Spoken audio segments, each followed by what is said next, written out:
small but very capable military, and we're going to do everything we can to improve those capabilities. In the back. Thanks a lot. Thanks a lot, Kareem. Go ahead. You guys fight it out. Yeah, Kirby, is the U.S. contemplating the creation of a humanitarian parole program like the one for Ukrainians, for people of Israel or people on the ground? I'm not aware of any such plans. And I have another question. Is the U.S. willing to withhold the military aid to Israel until they create a humanitarian corridor?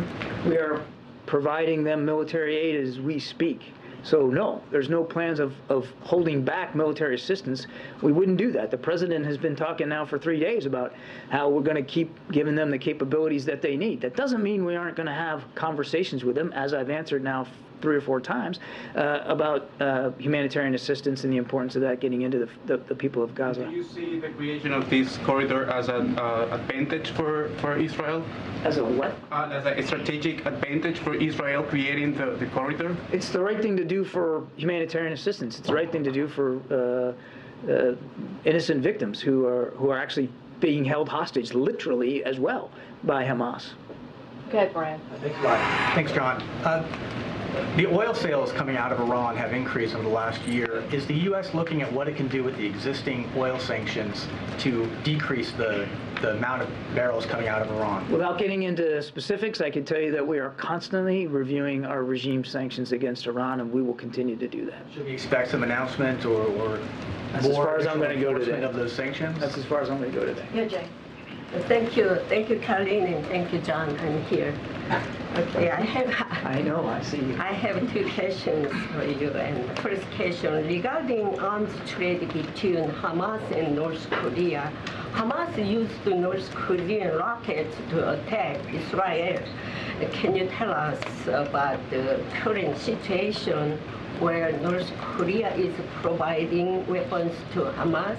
And second question, how will the Middle East crisis affect United States security strategy on the Korean Peninsula? I can't confirm the reports about the rockets. I'm happy to take that question and see if we have more information on it. I just don't have that today.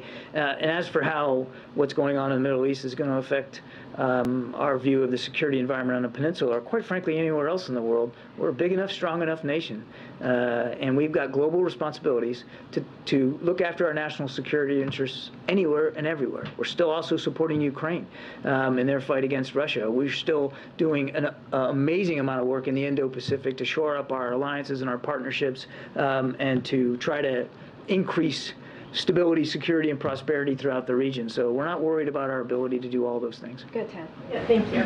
On the $6 billion, I'm trying to figure out if you're saying that policy hasn't actually changed in any way, or just that you aren't willing to talk about changes that may have happened in the last 24 hours. It's the last one. All right. And lovely. Thank you for clarifying.